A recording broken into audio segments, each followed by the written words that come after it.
আসসালামু আলাইকুম। সবাইকে শুভেচ্ছা জানাচ্ছি। মাসুম মাহবুব দেখছেন ওপেন দাস ইউটিউব চ্যানেল এবং মাসুম মাহবুব ফেসবুক পেজ। পৃথিবীর যে প্রান্ত থেকে যারা দেখছেন সবার জন্য শুভকামনা, ভালোবাসা। দর্শক, আহ এই মুহূর্তে লাইভে আমি যে বিষয়গুলো নিয়ে কথা বলতে চাই তার প্রধান কয়েকটি বিষয় থাকবে। বাংলাদেশ প্রসঙ্গ থাকবে, আন্তর্জাতিক প্রসঙ্গ। বাংলাদেশের প্রসঙ্গে থাকবে হঠাৎ করে রাজনীতি কেন অশান্ত হয়ে উঠছে, কেন ছাত্রদল, শিবির, এনসিপির মধ্যে সংঘর্ষের ঘটনা ঘটছে, নেপথ্যের কারণ কি হতে পারে? ২ নম্বর ইস্যুটি থাকবে আন্তর্জাতিক প্রসঙ্গ। সেখানে হঠাৎ করে আমেরিকা দাবি করেছে অল্প সময়ের ব্যবধানে ইরানের সাথে তাদের চুক্তিটি হতে যাচ্ছে এবং হরমুজ প্রণালী খোলা হচ্ছে। ঠিক সেই সময়টি ইরান সারপ্রাইজ আরেকটি অ্যাটাক করল ওমানগামী একটি জাহাজে। ইরান আমেরিকার মধ্যে দ্বন্দ্ব কোন দিকে আবার মোড় নিচ্ছে? এই প্রসঙ্গগুলো আজকের আলোচনায় রাখব। প্রথমে আমি আন্তর্জাতিক প্রসঙ্গটি উল্লেখ করে চলে যাব বাংলাদেশের রাজনীতির আলোচনায়। দর্শক, প্রথম যে খবরটি দিয়ে শুরু করতে চাই, মার্কিন অর্থমন্ত্রী বেসেট বলেছেন হরমুজ প্রণালী খুলে দেয়া চুক্তিটি আজ বা কালকের মধ্যেই হতে পারে। এই চুক্তির ফলে বাণিজ্যিক জাহাজগুলো মুক্ত চলাচল পাবে। আবার কাতারের পররাষ্ট্র মন্ত্রণালয় জানিয়েছে যুক্তরাষ্ট্র ইরান সংঘাতের সমাধান খুঁজে বের করতে কূটনৈতিক প্রচেষ্টা অব্যাহত রয়েছে এবং দেশ দুটির মধ্যে আলোচনা সহজতর করতে ও প্রস্তাব বিনিময়ের জন্য সকল মধ্যস্থতাকারী ঘনিষ্ঠভাবে কাজ করছেন। পাশাপাশি যুক্তরাষ্ট্রের যুক্তরাজ্যের সামুদ্রিক নিরাপত্তা সংস্থা ভ্যানগার্ড জানিয়েছে ওমানের কাছে হরমুজ প্রণালীতে একটি জাহাজ ক্ষতিগ্রস্ত হয়েছে। জাহাজটির একজন নাবিক নিখোঁজ রয়েছেন এখন পর্যন্ত। আহ, আপাতত এই পর্যন্ত আমরা আসি, আরো কয়েকটা খবর দিয়ে তারপর একটু বিশ্লেষণে যাব। অন্যদিকে ইরানি ও মার্কিন কর্মকর্তাদের উদ্ধৃতি দিয়ে নিউ ইয়র্ক টাইমস জানিয়েছে হরমুজ প্রণালী দিয়ে বাণিজ্যিক সামুদ্রিক চলাচল পুনরায় চালু করতে ইরান ও ওমান একটি চুক্তিতে পৌঁছানোর কাছাকাছি রয়েছে। নিউ ইয়র্ক টাইমসের প্রতিবেদনে বলা হয়েছে সম্ভাব্য এই চুক্তির অধীনে উপসাগরে প্রবেশকারী জাহাজগুলো ইরানের নিয়ন্ত্রণাধীন এবং এর উপকূলের নিকটবর্তী একটি নৌপথ দিয়ে যাতায়াত করবে। অন্যদিকে উপসাগর থেকে বের হওয়া জাহাজগুলো ওমানের নিকটবর্তী একটি চ্যানেল ব্যবহার করবে। ইরানি কর্মকর্তারা দ্য নিউ ইয়র্ক টাইমসকে জানিয়েছে যে কোনো টোল আরোপ করা হবে না, তবে চুক্তিতে পরিবেশগত প্রভাব, পণ্যবাহী জাহাজ ও ট্যাঙ্কারের নিরাপত্তা এবং কর্মী খরচের জন্য একটি পরিষেবা ফি অন্তর্ভুক্ত রয়েছে। তারা আরো বলেন যে এই রাজস্ব ইরান ও ওমানের মধ্যে সমানভাবে ভাগ করা হবে। একজন মার্কিন কর্মকর্তা বলেছেন যে ইরানের বিবরণ সঠিক নয় এবং প্রণালীর মধ্য দিয়ে কোনো অস্থায়ী নৌপথের জন্য ইরানের অনুমোদনের প্রয়োজন হবে না এবং এতে কোনো টোলও যুক্ত থাকবে না। বিষয়টা হয়তো আমি ধারাবাহিক পড়ে গেলাম। আপনারা কতটুকু বুঝতে পারছেন? আশা করি আমি একটু বুঝিয়ে বললে বিষয়টা আপনাদের জন্য আরো সহজ হবে। খেলাটা কি হয়েছে? হঠাৎ করে ডোনাল্ড ট্রাম্প বললেন কি? যে ইরানের সাথে তাদের আলোচনা হয়ে গেছে এবং ইরান ২-১ দিনের মধ্যে হরমুজ প্রণালী খুলে দেবে। ওকে? তো ইরান এই বিষয়টি আসলে আমেরিকার সাথে কোনো আলোচনা করেনি। এটি মধ্যস্থতাকারীরা হয়তো আমেরিকাকে আশ্বস্ত করেছে, আর তাই ট্রাম্প এই বক্তব্যটি দিয়েছেন, অথবা ট্রাম্প নিজেই চালাকি করে এই বক্তব্যটি দিয়ে বিশ্বকে বিভ্রান্ত করছেন। ২ নম্বর, যখন আমেরিকা এই কথাটি বলছে ঠিক তখনই ইরান একটা সারপ্রাইজ অ্যাটাক করল। কোথায়? ওমান সাগরের কাছাকাছি। অর্থাৎ ইরান আমেরিকাকে তার মুখে জবাব না দিয়ে একটা কাজে জবাব দিয়েছে। যখন মার্ক রুবিও, যখন মার্কিন অর্থমন্ত্রী, পররাষ্ট্রমন্ত্রী, মার্কিন প্রেসিডেন্ট ডোনাল্ড ট্রাম্প তারা বলছেন ইরানের সাথে আলোচনা চলছে এবং আমরা একটা চুক্তির খুব কাছাকাছি। তখন ইরান বলল, "না, আমাদের কোনো চুক্তি সম্পাদিত হয়নি।" কারণ আমেরিকা বলছে ইরান হরমুজ প্রণালী দিয়ে কোনো টোল নেবে না। আর ইরান বলছে তারা টোল নেবে না, কিন্তু পরিষেবা নেবে, মেইনটেন্যান্স ফি নেবে। এখানে দুটোর মধ্যে দ্বন্দ্ব তৈরি হয়। তো যখন আমেরিকা ইরানের নামে এই মিথ্যাচারটা করে যে ইরান বলছে কোনো টোল নেবে না এবং কাল পরশু তারা হরমুজ খুলে দেবে, তখন ইরান কি করল? ওমান সাগরে যাওয়ার পথে একটি জাহাজে অ্যাটাক করে বসলো এবং সেই জাহাজটিকে মোটামুটি অর্ধেক প্রায় ডুবন্ত অবস্থায় চলে গেছে এবং একজন নাবিক হয় মারা গেছেন অথবা নিখোঁজ আছেন। তো ইরান এই জবাবটি আক্রমণের মধ্য দিয়ে দিলেন কেন? এ কারণে দিলেন ট্রাম্পের যে মিথ্যাচার, এই জবাবটি ইরান আক্রমণ দিয়ে বোঝালো যে না, আমরা ট্রাম্পের সাথে কোনো আপোস রফা করছি না। আমরা যে দাবিগুলো করেছি সেই দাবি যদি আমেরিকা মানে, হরমুজ দিয়ে জাহাজ চলাচল করবে। যদি না মানে তাহলে আমাদের আক্রমণ অব্যাহত থাকবে। ইতিমধ্যে ইরানি কয়েকটা গণমাধ্যম বলছে তারা সেখানে নতুন করে মিসাইল ড্রোন রেডি করেছে আরেকটা অ্যাটাকের জন্য। তার মানে আমেরিকা যদি ইরানের সম্পূর্ণ শর্ত না মানে, ইরান এখানে আবারও যুদ্ধে ফিরে যাবে। একটা ব্যাপার গেল। আসলে চলছে কি পর্দার অন্তরালে আলোচনা, সেটা একটু আমরা আলোচনায় আনি আগে। বিষয়টা হলো যে আমেরিকা যে দাবিটা করছে তার সঙ্গে ওমান এবং ইরানের মধ্যে একটি আলোচনা হয়েছে। আপনারা জানেন যে ইরানের পররাষ্ট্রমন্ত্রী ওমানের পররাষ্ট্রমন্ত্রীর মধ্যে কয়েকদিন ধরে আলোচনাগুলো হচ্ছে। আলোচনাটা হয়েছে যখন জাহাজগুলো ইনপুটে আসবে, তখন এখানে পুরো দায়িত্ব ভারটা থাকবে ইরানের ঘাড়ে। ইরান এই জাহাজগুলোর নিরাপত্তা দেবে, সকল পরিষেবা ইরান দেবে। আর জাহাজগুলো যখন এখান থেকে বাইর হবে, হরমুজ এই প্রণালী দিয়ে যখন জাহাজগুলো বের হবে, তখন এটাকে দায়িত্ব নিয়ে পালন করবে ওমান। অর্থাৎ দুটো দেশ, ঢোকার ক্ষেত্রে একটি দেশ ইরান, বের হওয়ার ক্ষেত্রে আউটপুটের ক্ষেত্রে ওমান। এবং যখন যাবে, জাহাজগুলো ঢুকবে, তখন এখান থেকে সকল পরিষেবা, নিরাপত্তা, মেইনটেনেন্স ইরান করবে এবং অর্থটা ইরান পাবে। যখন জাহাজগুলো বের হয়ে আসবে, তখন এটাকে নিরাপত্তা, পরিষেবা, এভরিথিং, এটার যে অর্থটা আসবে, মেইনটেনেন্স ফিটা আসবে, সেটা ওমান নেবে। এইভাবে চুক্তিটি হলো। ইরান বলছে, আমেরিকা বলছে না, যদি ইরানের সাথে আমাদের কথা হয়েছে, ইরান কোনো টাকা নেবে না। আর যদি ইরান টাকা নেয় তাহলে আমরাও নেব। মানে ট্রাম্প এটা আবার যুক্ত করছে, যদি ইরান হরমুজ প্রণালী থেকে কোনো অর্থ নেয়, সেক্ষেত্রে আমরাও টাকা নেব। তো আমেরিকাকে ইরান বলছে যে হরমুজ হলো আমাদের সীমা, হরমুজ হলো আমাদের জলসীমা। তুমি এখানে কে টাকা নেবার বা টাকা দেবার বা তুমি এই সিদ্ধান্ত নেয়ার? একদিকে ওমান নেবে, একদিকে ইরান নেবে।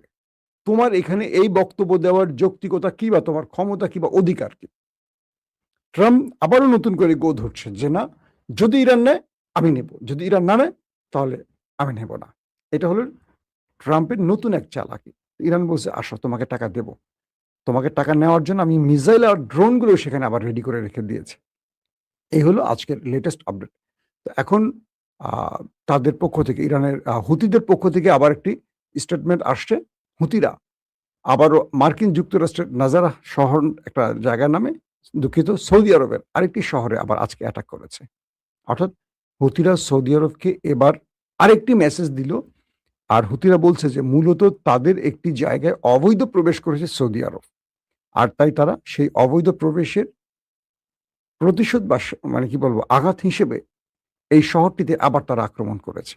তার মানে হুতি সৌদি আরবের এখনো পরিবেশ শান্ত হয়নি। দর্শক, চলে যাই বাংলাদেশ প্রসঙ্গে। আপনাদের বাংলাদেশের খবরের জন্য যারা ওয়েট করছেন, বাংলাদেশের গুরুত্বপূর্ণ ইভেন্ট আসলে সাধারণত আমি বাংলাদেশের আলোচনাগুলো আনার চেষ্টা করি। বাংলাদেশের মারামারি কাটাকাটির খবরগুলো আসলে আমার ভালো লাগে না। গত ১৫-১৬ বছর তো অনেক শুনেছেন। মানুষ আসলে একটু শান্তি চায়। হাসিনাকে সরানো হয়েছিল কেন জানেন? বাংলাদেশের কোনো রাজনৈতিক দল না, সব শ্রেণীর মানুষ সম্মিলিতভাবে হাসিনাকে সরিয়েছে। এটা আপনারা সবাই জানেন। এটা ৭১-এর বানানো গল্প না, বা ৫২-এর গল্প না, বা ৪৭-এর গল্প না। এটা ২০২৪ গল্প। এটা বাংলাদেশের মোটামুটি যাদের একটু জ্ঞান বুদ্ধি আছে, ইভেন আমার ছোট বাচ্চা, সেও জানে আসলে কি ঘটেছে। নতুন করে ইতিহাস লেখার কোনো সুযোগ নেই। ৭১-এর বানানো গল্প না এটা। ৭১-এ অনেক গল্প বানিয়েছে বাংলাদেশের মানুষ। কি সত্য কি মিথ্যা আমরা যারা জন্ম নেইনি তারা জানিনি। কয়েকদিন ধরে প্রথমে হবিগঞ্জ, সিলেট স্বপ্রণোদিত হয়ে সরকারি দলীয়রা এনসিপির উপর হামলা করল। এনসিপি কিচ্ছু করেন। এনসিপিরা সেখানে তাদের পদযাত্রা করতে গেছে এবং তাদের উপর হামলা করলো। অভিযোগ ছিল যে তারা তাদের দলীয় নেতাদের উপর, নাসিরউদ্দিন পাটোয়ারিরা অশালীন মন্তব্য করেছে। ওকে ফাইন, দলীয় নেতাকর্মীদের বিরুদ্ধে কথা বলে তারা মারধর করেছে। আমার প্রশ্ন হলো, এর আগে তো আওয়ামী লীগও বিএনপি, তারেক রহমান, খালেদা জিয়া, জিয়াউর রহমানকে অশালীন শুধু না, যে শব্দগুলো বলা যায় না, যে শব্দগুলোতে আপনারা দেখবেন অডিওতে টুট টুট দেওয়া হয়, মানে এত অশ্লীল মন্তব্য যে হচ্ছে, মানে বাংলা ভাষা এর চেয়ে খারাপ শব্দ আর হয় না, আওয়ামী লীগ ব্যবহার করেছে। আওয়ামী লীগের কিছু করছেন না কেন? আওয়ামী লীগের সঙ্গে নিয়ে এখন আপনারা কেন বিরোধী দলকে পেটাচ্ছেন? তার মানে তারেক রহমান, খালেদা জিয়া, জিয়াউর রহমানকে অশালীন মন্তব্য করায় আপনাদের কিচ্ছু যায় আসে না। আপনারা পকেট রাজনীতি করেন, যারা এগুলো করেন। তো আপনারা এই সন্ত্রাসী কর্মকাণ্ড করছেন একটা নতুন পদ পেতে বা এলাকায় আধিপত্য বিস্তার করে টেন্ডার চাঁদাবাজির জন্য। এটা কনফার্ম। নাম্বার 2, একদম স্পষ্ট বলছি, কারো গায়ে লাগলে কিচ্ছু করার নাই। আ ২য় যে বিষয়টি হলো রোকেয়া বিশ্ববিদ্যালয় এবং জগন্নাথ বিশ্ববিদ্যালয়। এই দুটো জায়গায় আজকে আমি একটা রিপোর্ট পড়ছি আপনাদের গণমাধ্যম থেকে। জগন্নাথ বিশ্ববিদ্যালয়, বেগম রোকেয়া বিশ্ববিদ্যালয় ও ঢাকা কলেজ ও ঢাকা আলিয়া মাদ্রাসা ছাত্রদল ও শিবিরের মধ্যে ব্যাপক সংঘর্ষের ঘটনা ঘটেছে। এতে উভয় পক্ষের ১.৫ শতাধিক নেতাকর্মী আহত হয়েছে। সংঘর্ষে ছাত্র শিবির কর্মীরা আহত হয়ে রাজধানীর একটি হাসপাতালে চিকিৎসা নিতে গেলে সেখানেও হাসপাতালে ঢুকেও হামলার অভিযোগ পাওয়া গেছে এবং ভিডিও চিত্রেও তা দেখা গেছে। হাসপাতালে আহতদের উপর ছাত্রদলের নেতাকর্মীরা হামলা করেছে বলে অভিযোগ করেছে স্বয়ং ছাত্রদল, ছাত্র শিবির এবং হাসপাতালের বাকি রোগীরা। দুপক্ষের মধ্যে দফায় দফায় সংঘর্ষে শিক্ষা প্রতিষ্ঠানগুলোতে থমথমে পরিস্থিতি বিরাজ করছে। আতঙ্কে পথচারীরা ছোটাছুটি শুরু করছে। অনেককে পথচারী বা রোগীকে ছাত্র শিবির অভিযোগ তুলে আবার পেটানো হয়েছে। যারা হাতে ডাক্তারের কাগজপত্র টেস্ট দেখানোর পর রেহাই পায়নি তাদেরকে মেরে শিবির, বিশ্বজিতের মতো আরকি শিবির বলে পেটানো হয়েছে। সংঘর্ষের সময় ২ পক্ষের হাতে লাঠিসোঁটা দেখা গেছে।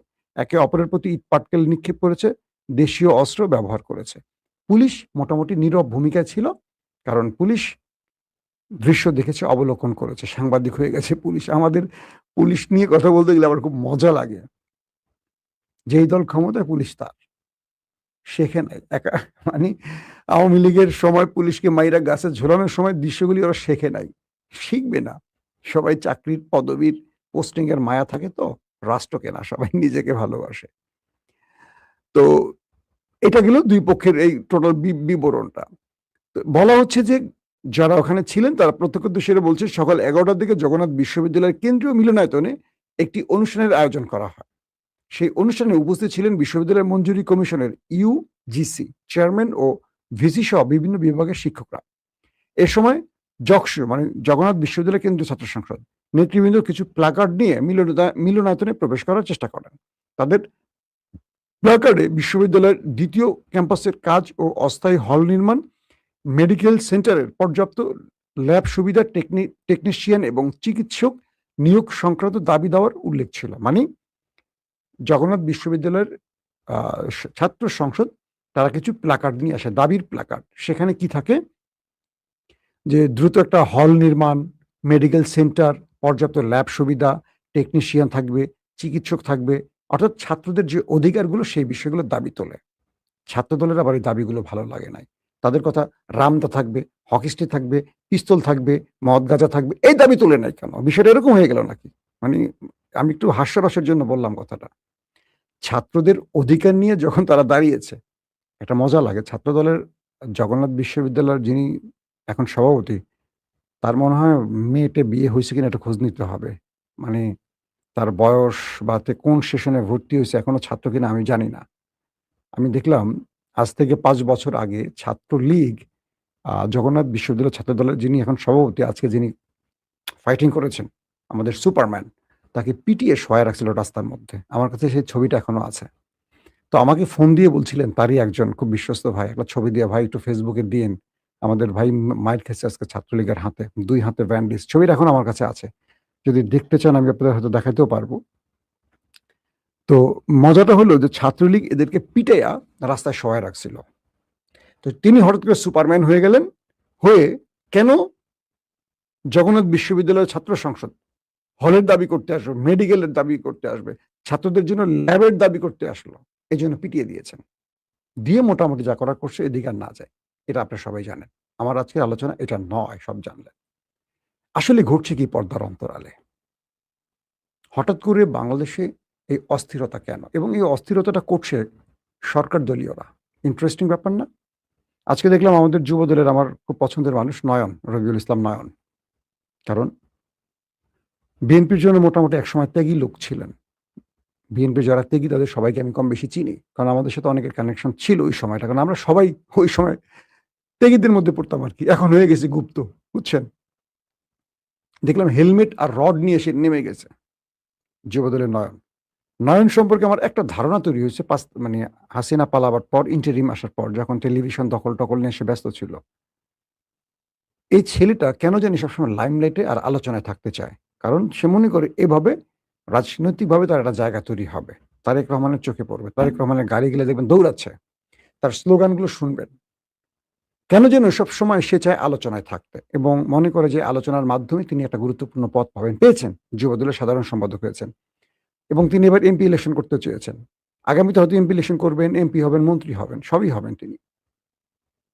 বিষয়টা হলো রাজনীতিটাকে সুন্দর করার জন্য মানে আমি খুব আফসোসের সাথে বলি ২০০০ ছেলে যখন জীবন দিল, ৩০-৪০ হাজার যখন অন্ধ, পঙ্গুত্ব বরণ করলো, আহত হলো, গুলিবিদ্ধ হলো। আমার ড্রাইভার যে আমার পার্সোনাল গাড়ি চালায়, সে তার শরীরে ৭৫টি রাবার বুলেটের গুলি আছে সারা ঘাড়ে এগুলো। সে এখন হঠাৎ করে অসুস্থ হয়ে পড়ছে। বলছে, "স্যার আমি আর ড্রাইভ করতে পারছি না।" মানে এগুলো পেইন করে। ঘাড়ের রগে-টগে চলে গেছে তো এগুলো খুব সেনসিটিভ জোনে আছে। তাকে প্রতি সপ্তাহে ঢাকায় চিকিৎসা করতে হয়। তো সেই ঘটনাগুলো দেখে আর আমাকে বলে, "স্যার এই রক্ত দিলাম কেন? জীবনটা দিতে গেলাম কেন? কাদের জন্য?" ২০০০ ছেলে যারা জুলাইতে জীবন দিল তাদের পরিবারকে আসলে আমরা কি দিতে পেরেছি? যারা পা হারিয়েছে, হাত হারিয়েছে, চোখ হারিয়ে অন্ধ, তাদেরকে আসলে আমরা কি দিতে পেরেছি? বিএনপি আর জামাত যখন ১৫-১৬ বছর হাসিনাকে আন্দোলন করে সরাতে পারেনি, তখন অনেকেই টেলিভিশনে বলত যে, "আমরা কাদের জন্য লড়াই করব? বিএনপি জামাতের জন্য? এরা ক্ষমতায় আসলে যেগুলোও সেই কদুই তো হবে।" তখন বিএনপি বলত, তারেক রহমান লন্ডন থেকে তার দুর্দান্ত অসাধারণ বক্তব্যগুলো দিয়ে জাতিকে বোঝাতেন আগামীর বাংলাদেশ হবে নতুন বাংলাদেশ এবং তার স্লোগান সবার আগে বাংলাদেশ। আমরা আশ্বস্ত, আমরা বিশ্বাস করি সেটি হয়তো তারেক রহমান করতে পারবেন। কিন্তু তিনি যে পারবেন গত ৫-৬ মাসে আমাদের কিছু ঝলক দেখানো উচিত ছিল। ৳২৫০০ ফ্যামিলি কার্ডে টাকা দেবেন। সবাইকে না, গরিব দরিদ্রদের। ৳২৫০০ দেয়ার বিনিময়ে যদি ৳৪,০০০ বিদ্যুৎ বিল নিয়ে গেলেন, লাভটা হলো কোথায়? মানে বিদ্যুৎ বিল দিয়ে কি ফ্যামিলি কার্ড দিবে? প্রশ্নগুলি আসতে পারে না? ভৌতিক বিলের অভিযোগ উঠছে। সরকার এটা খতিয়ে দেখবে না দেখবে না? এই টাকাগুলো কোথায় গেছে? কার পকেটে গেছে? এটি তদন্ত হওয়া উচিত যেহেতু অভিযোগ আসছে। অবশ্যই রাষ্ট্রের অভিযোগগুলো শোনা উচিত। মানুষের এই অভিযোগগুলো শোনা উচিত। কেন যেন মনে হয় যেকোনো দল ক্ষমতায় গেলে হাসিনা হয়ে যায়। জনগণকে আর তোয়াক্কা করে না, শুনতে চায় না। আপনারা দেখবেন নির্বাচনের আগে বিএনপির যুবদল, ছাত্রদল, বিএনপির যেকোনো নেতারা কোনো অপকর্ম করলে সঙ্গে, সঙ্গে বহিষ্কার হয়ে যেত। মনে আছে? গত কয়েকদিনে দেশে যা কিছু ঘটেছে চোখ তুলে ফেলছে রড দিয়ে। একটা ছেলে গ্রেফতার হয়েছে, একটা ছেলে বহিষ্কার হয়েছে, হয় নাই। নির্বাচনের আগে হলো, এখন কেন হচ্ছে না? তার মানে এটা কি দেখানোর জন্য হয়েছিল? এখন পর্যন্ত দেশে যা কিছু হয়েছে বিএনপি কি লাভবান হয়েছে না ক্ষতিগ্রস্ত হয়েছে? আমার মনে হয় পুরোটাই বিএনপি ক্ষতিগ্রস্ত হয়েছে। কেন যেন আমার ধারণা বিএনপিকে ভেতর থেকে আরেকটি বড় ষড়যন্ত্রকারী গ্রুপ ধ্বংস করতে চায়। তারেক রহমানকে ব্যর্থ করতে চায়। জিয়া পরিবার ব্যর্থ হবে এটা আমি বিশ্বাস করি না। এটা বিশ্বাস করলে জীবনে জিয়া পরিবারের পক্ষে দাঁড়াতাম না। লড়াই করতাম না, জীবন দেয়ার সাহস করতাম না। একটা আস্থা ভালোবাসার জায়গা আছে আমার বুকের মধ্যে এখনো। যতক্ষণ তারেক রহমান জীবিত আছেন আমি আশা রাখতে চাই। কিন্তু প্রশ্নগুলো করতে চাই। সাংবাদিক তো আমাদের প্রশ্ন করার অধিকার আছে। আমরা অ্যাক্টিভিস্ট না, দলীয় কর্মী নই। মনে রাখবেন। কেন প্রশ্নগুলো করব? যেন বিএনপির পথ স্মুথ হয়, পরিচ্ছন্ন হয়, কাঁটামুক্ত হয়। আমরা যদি না বলি এই কথাগুলো বিএনপি জানবে কার কাছ থেকে? কারণ বাংলাদেশের প্রত্যেকটা টেলিভিশনের চরিত্র হলো ফ্যাসিস্ট চরিত্র। কিরকম? আওয়ামী লীগ যখন ছিল প্রত্যেকটা গণমাধ্যম আওয়ামী লীগের চামচামি করছে। আমাদের সাংবাদিকদের প্রধান দায়িত্বটা কি জানেন? যেই দল আসবে তার চামচামি করে নিজের পদ, চাকরি আর মাল কামানোর রাস্তাটাকে প্রসারিত রাখা, উন্মুক্ত রাখা। সাংবাদিকদের চরিত্রটা হয়ে গেছে এরকম। ১০০% সাংবাদিকের মধ্যে ৯০% এখন করাপ্টেড সাংবাদিক। করাপশন করে সবাই। এর প্রত্যেকের মধ্যেই আপনারা দেখবেন এই জিনিসগুলো আছে। এক, সাংবাদিক, টেলিভিশন আজকে দেখেন সারা দেশে যা কিছু ঘটেছে ছাত্রদের সাথে মানে ছাত্রদল, ছাত্র শিবিরের মধ্যে যেকোনো ঘটনাই ঘটেছে, দেখবেন প্রত্যেকটা গণমাধ্যমের হেডলাইন কোন দিকে সংবাদটা করছে, কার পক্ষে গেছে। হাসিনাকে যারা ফ্যাসিস্ট বানিয়েছিলেন তারা হলেন এই গণমাধ্যম। এই গণমাধ্যম এখন বিএনপিকে ফ্যাসিস্ট বানাতে চায়। এই গণমাধ্যমগুলোর দায়িত্বটা কি? সঠিক দৃশ্য দেখানো। একটাও দেখায় নাই। কারণ কি? প্রত্যেকটা টেলিভিশনের মালিক হলো কালো টাকার মালিক। এদের অবৈধ টাকা দিয়ে এরা এই টেলিভিশনগুলো বানায় নিজের ক্ষমতা বাঁচিয়ে রাখার জন্য। একদম মানেন আর না মানেন, প্রত্যেকটা টেলিভিশনের মালিক কালো টাকার মালিক। প্রত্যেকটা, আমি একটা বাদের কথা বলছি না, প্রত্যেকটা মিডিয়ার মালিক কালো টাকার মালিক। তো এরা কি করে? অবৈধ সুবিধার জন্য সবসময় অবৈধ পথগুলো বেছে নেয়। ইমরান খান বাংলাদেশ মানে পাকিস্তানের স্মরণীয় কালের একমাত্র সৎ নেতা হিসাবে আবির্ভাব হয়েছিলেন। ইমরানকে নামিয়েছিল দুটো পরিবারতন্ত্র, একটা হলো মুসলিম লীগ, একটা হলো পিপলস পার্টি। এবং পুরো সিস্টেম ইমরান খানের বিরুদ্ধে দাঁড়াইছে। কারণ কি? আমলারা, পুলিশ, র্যাব তো না, এফসি, রেঞ্জার্স, সেনাবাহিনী কেন ইমরান খানের বিরুদ্ধে দাঁড়াইছে? যে ইমরান খান থাকলে তারা এই মাল কামাইতে পারবে না। প্রত্যেকে শুধু মাল কামাইতে চায়, কিন্তু রাষ্ট্রের জনগণ ভোগান্তির মধ্যে পড়ে। তো প্রতিটা দেশে দেখবেন, আমাদের দেশের সচিব বলেন, মানে আমলাদের কথা বলছি, পুলিশ বলেন, প্রশাসনিক কর্তা বলেন, যে লেভেলে যারা আছে তারা কোনো সৎ নেতৃত্ব চায় না। কেন চায় না? যে সৎ নেতা আসলে তো তারা লুটপাট করতে পারবে না। তারা এই পদে বসছেন কেন? মাল কামাইতে। ডিসি, এসপি, সচিব, উপসচিব, যুগ্ম সচিব, এডিশনাল সচিব, সিনিয়র সচিব, পুলিশের ডিএজি, মিএস যা আছে সবাই না, সবাই আবার লুটপাটকারী না। কিছু লোক ভালো এখনো আছেন বলে রাষ্ট্র টিকে আছে। এরা অন্যায়কে সাপোর্ট দেয় কেন জানেন? কারণ অন্যায়ের মাধ্যমে মাল কামানো যায়। হযরত ওমর বাংলাদেশে যদি আইসা পড়েন, হযরত ওমর রাদিয়াল্লাহু আনহু এখন খলিফা, তো উনি যদি বলেন যে বাংলাদেশের শাসন ব্যবস্থায় বসবো, ওনাকে সবাই মিলে বিদায় করবে দেশ থেকে। কিসের ওমর? ওমর আসলে তো আর এই কাজ করা যাবে না। তো বিষয়টা হলো এরকম যে এই রাষ্ট্রের আসলে কোনো বাপ-মা নাই। এই রাষ্ট্রটা যাদের ত্যাগের বিনিময়ে, যাদের রক্তের বিনিময়ে স্বাধীন হলো, নতুন করে ফ্যাসিস্ট মুক্ত হলো, তারা যে ড্রিম, স্বপ্ন দেখেছে, সেই স্বপ্নগুলো না আবার অধরা হয়ে গেল। যে ছাত্রদল, যে শিবির, যে বিএনপি, যেই জামাত গত ২০টা বছর আওয়ামী লীগের প্যাদানি খেলো, আওয়ামী লীগের প্যাদানি খেয়ে জেলে খাবার ভাগ করে খেলো, একসাথে মাঠে ঘাটে বনে জঙ্গলে রাত কাটালো, একসাথে রাজপথে রক্ত দিল, হঠাৎ করে তাদের মধ্যে শত্রুতা তৈরি হয়ে গেল। কেন? আমার যে অ্যাজাম্পশন, আমার যে তথ্য, বিএনপির মধ্যে আরেকটা বিএনপি আছে, যেটা তারেক রহমানের বিএনপি না। তারেক রহমানের বিএনপি খুব চেষ্টা করছে কন্ট্রোল করতে, তার হাতে কন্ট্রোলিং পাওয়ার চলে গেছে। কারণ এস্টাবলিশমেন্ট, প্রতিবেশী, পাওয়ারফুল ডিপ স্টেট তারেক রহমানকে কার্যতভাবে কাজ করতে দিচ্ছে না। এটা আমার যে তথ্য, সেই তথ্যটা প্রকাশ করলাম। আমার কাছে কোনো প্রমাণ চাইবেন না, এগুলো হলো বিভিন্ন সূত্রের খবর। আমরা যাদের সাথে হাই হ্যালো করি, এরা কখনো প্রমাণ দিয়ে কথা বলে না, এদের কিছু ট্রাস্ট দেয় আমাদের কথা বলার জন্য। তারেক রহমানকে ব্যর্থ করতে চায়, কারণ জিয়া পরিবারকে ব্যর্থ করতে পারলে বাংলাদেশে আওয়ামী লীগ আবার দাঁড়াতে পারবে। মানুষ বলতে শুরু করছে হাসিনাই তো ভালো ছিল, এই কথাটাকে শুনতে চায়। তাই আমরা তারেক রহমানের প্রতি আস্থা হারাচ্ছি না, হারাচ্ছি বিএনপির প্রতি। ফখরুল ইসলাম কেন বলেন এই কথাটা? একটা দলের মহাসচিব, যিনি দীর্ঘ ১৬-১৭ বছর লড়াই সংগ্রাম করছেন, সর্বাধিক মামলার মালিক ফখরুল ইসলাম খান, তিনি বলছেন এই দেশের কিচ্ছু পাল্টায় না, একমাত্র তারেক রহমানই শুধু ভিন্ন। আর সবাই চুরি, বাটপারি, লুটপাট, দুর্নীতির মধ্যে এখনো ডুবে আছে। শুধু তারেক রহমান ভিন্নটা করতে চান। একটা মহাসচিব কখন বলে এই কথাটা, বোঝেন? কত কষ্টে প্রকাশ্যে এই কথাটা বলতে পারে। তার মধ্যে, এটার মধ্যে তার মানে কত দুঃখ চাপা আছে তার বুকের মধ্যে, যে তিনি এতদিন লড়াই সংগ্রাম করছেন যে বিএনপির জন্য, সেই বিএনপিটা নাই। এখন আমি বললে আমারে গুপ্ত বলেন, ফখরুল ইসলামকে তো এখন গুপ্ত বলেন আপনারা। আজকেও ২ জন বিএনপির উপদেষ্টা আমাকে কল দিছেন, নাম বলবো না। মাসুম কোন দিকে যাচ্ছে বিএনপি? তোমরা সামনে আসো। আমি বললাম যে না, এই বিএনপি সামনে আসতে রাজি না আমরা। দুর্নাম কামাই করতে রাজিই না। এখন দুর্নামের জন্য আসবো? এই যে কথাগুলো বলছি, কথাগুলো শোনেন। একটা জিনিস বলি, বিএনপি, আওয়ামী লীগ মাঠে নাই। বিএনপি চাইলে আগামী ২০ বছর ক্ষমতায় থাকতে পারবে নির্বাচনের মধ্য দিয়ে। শুধু তারেক রহমান তার পলিসিগুলো, প্ল্যানগুলো বাস্তবায়ন করুক। তিনি যে স্বপ্নগুলো দেখিয়েছেন আমাদের, স্বপ্নগুলো বাস্তবায়ন করেন। ছাত্রদল, যুবদলকে কন্ট্রোল করেন। তাদেরকে শিক্ষাঙ্গনে কলম নিয়ে পাঠায় দেন। দ্বন্দ্বমুক্ত হতে বলেন। এই শিবিরকে হালকা করে নেয়ার সুযোগ নাই। এই শিবির আওয়ামী লীগের পতন ঘটিয়েছে। কেউ জানুক, কেউ মানুক না বলুক, সত্য এটা সবাই জানে। হাসিনাও জানে। আওয়ামী লীগের এক নেতা বলেছিল না যে আমাদের সামনে ভয় হলো জামাত শিবির, বিএনপি না। বিএনপিকে আমরা মাঠে নামলে ৫ মিনিটে মাঠ ছাড়া করতে পারবো বলছিল। সবাই সোশ্যাল মিডিয়া পেয়েছিলেন। মূল টার্গেট জামাত শিবির। তার মানে হাসিনা দেশে ঢুকলে বিএনপি আবার করতে চলে যাবে। মানেন আর না মানেন, এরা বিরোধী দলে বেগম জিয়ার একটা বালু ট্রাক সরাতে পারে নাই। মনে আছে?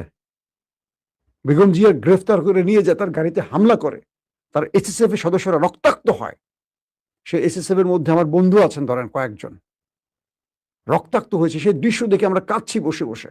আমার অফিসের নিচে, একুশে টেলিভিশনের নিচে একটা ছাত্র দলের, যুব দলের কাউকে খুঁজে পাইনি। এখন সব রতি মহারথী হাতে অস্ত্র নিয়ে হুমকি দিচ্ছে, এই করছে সেই করছে। এরা সব বিএনপিটাকে পচাচ্ছে, বিএনপিটাকে আওয়ামী লীগ বানানোর চেষ্টা করছে। দেখবেন বিএনপির এই খারাপ কাজগুলোকে সমর্থন করে কারা? যারা টেন্ডার, চাঁদাবাজি, সুবিধা নেয়ার পক্ষে। তারা মনে করে এগুলো বলে সুবিধা নিতে হবে। কিন্তু বিএনপিটাকে প্রকৃত অর্থে জিয়ার আদর্শের বিএনপি বানানোর যে দায়িত্বটা কে নিবে? জিয়া মারা যাওয়ার পর, শহীদ হওয়ার পর মানুষ কিভাবে কাঁদছে? এই দেশে জিয়াউর রহমানকে মানুষ এখনো মনে রেখেছে মাত্র ক্ষণজন্ম একজন ব্যক্তি, কয়েক বছরের জন্য ক্ষমতা ছিলেন।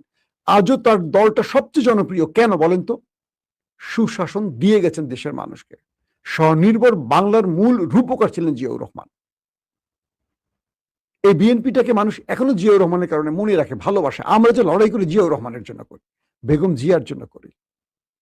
তারেক রহমান আসছেন, আমরা তার উপর আস্থা রেখে বলছি। আমি জানি না অদৃশ্য শক্তি আপনাকে কাজ করতে দিচ্ছে, বাধা দিচ্ছে, কি করছে, কিন্তু সমস্ত ব্লেম যাচ্ছে আপনার ঘাড়ে। মানুষ মিছিল করছে আপনাকে নিয়ে। আমার খুব কষ্ট লাগে, কারণ তার চেয়ে ভোগান্তি বা তার চেয়ে দুঃসহ নির্যাতন আর কে সইছে? 1/11 তার উপর কি ঘটেছে আপনারা ভুলে গেছেন? আবারও তাকে সেই পরিণতির দিকে টেনে নেবেন না, কারণ ষড়যন্ত্রকারীরা রাষ্ট্রটাকে আবার খারাপ দিকে নিচ্ছে। আমাদের উত্তরপাড়া মানে সেনাবাহিনীর মধ্যে আওয়ামী অফিসাররা এখনো অ্যাক্টিভ, প্রশাসনের মধ্যে আওয়ামী লীগ এখনো অ্যাক্টিভ। খুব মন দিয়ে শোনেন কথাগুলো, আমি বলছি না, আমাদেরকে বলায়, আমাদেরকে কিন্তু জায়গা থেকে বলানো হয় যে মাসুম ভাই কথাগুলো বলুন, আপনাদের কথা মানুষ শোনে। আমরা বসে বসে বানিয়ে কথা বলি না ভাই। সেনাবাহিনীর সবাই না, একটা বাহিনী, সেনাবাহিনীর মধ্যে একটা গ্রুপ যারা আওয়ামী লীগের অফিসার, সেটা ডিজিএফআই বলে বা মূল সেনাবাহিনীর কোনো কোনো জায়গায়, তারপর পুলিশের মধ্যে আছে, প্রশাসনে আমলাদের মধ্যে আছে, গুরুত্বপূর্ণ জায়গায় আওয়ামী লীগের লোকগুলো বসে আছে। তারা কিন্তু খেলছে দিল্লির প্রেসক্রিপশনে, হাসিনার প্রেসক্রিপশনে দেশের মধ্যে এই কাজগুলো করছে। বিএনপিকে ঘরে ফিরতে হবে, কারণ বিএনপি এখন ক্ষমতায়। সুশাসন বিএনপিকে দেখাতে হবে। এই বিএনপির জন্য আমরা লড়াই করছি, যে বিএনপি দেশের মানুষকে শান্তি দেবে। ঠিক গত 18 বছরের জিন্দেগি আমরা আর চাই না। সেই জীবনে যদি আমরা প্রবেশ করতে হয়, তাহলে হাসিনা গিয়ে আমাদের লাভ হলো কি? এই প্রশ্নগুলো নিজেকে করেন। ভয়ঙ্কর ষড়যন্ত্র হচ্ছে দেশ নিয়ে, এবং বিএনপিকে এই টালমাটাল অবস্থায় ফেলে দিয়ে তৃতীয় পক্ষ সুবিধা নেওয়ার কাজটা করছে। জামাতের ভাইদেরকে বলবো, অযাচিত হস্তক্ষেপে যাবেন না। মিডিয়া সন্ত্রাসের কাছে আপনি টিকতে পারবেন না। সো একটা জিনিস মনে রাখবেন, আপনাদের সবচেয়ে বড় দুর্বলতা আপনাদের নামের সাথে ইসলাম শব্দটা আছে। আপনারা যদি 300 আসনেও জয়লাভ করেন, কখনো ক্ষমতায় বসতে পারবেন না যতক্ষণ জামাত ইসলাম শব্দটা আছে। কারণ এই দেশে যাদেরকে ক্ষমতায় বসানো হয় সেটা হলো আমেরিকা এবং দিল্লি। ইসলাম শব্দের জন্য আপনার কখনো ক্ষমতায়, আজও কাল হোক এনসিপি যদি বসতে পারে, আজও কাল হোক গণ অধিকারে বসতে পারে কখনো, এরপরে নতুন কোন দলও বসতে পারবে, জামাত বসতে পারবে না। তার প্রধান একটি কারণ, জামাতের সাথে ইসলাম শব্দটা আছে। মানেন আর না মানেন, বলে দিলাম, এটা জামাতের খুব নেতৃস্থানীয় লোক ঠিকই বুঝে গেছেন আমি কি বলতে চাইছি। তাই বলছি, খালেদা জিয়ার পলিসিটা নেন। খালেদা জিয়া একটা পলিসি নিছিল যে আর আন্দোলন করবেন না, জনগণকে বোঝাবেন আওয়ামী লীগ কি জিনিস। জামাতকে বলবো, হয় তাবলিগে চলে যান, আপনাদের রাজনীতি করার দরকার নাই। আপনারা তাবলিগে চলে যান, দাওয়াতি কাজ করেন, আর বিরোধী দলের চেয়ারটা আওয়ামী লীগকে দিয়ে দেন। তাহলে বিএনপি টের পাবে আওয়ামী লীগ কি জিনিস। প্রত্যেকে ভালো থাকবেন। আল্লাহ হাফেজ।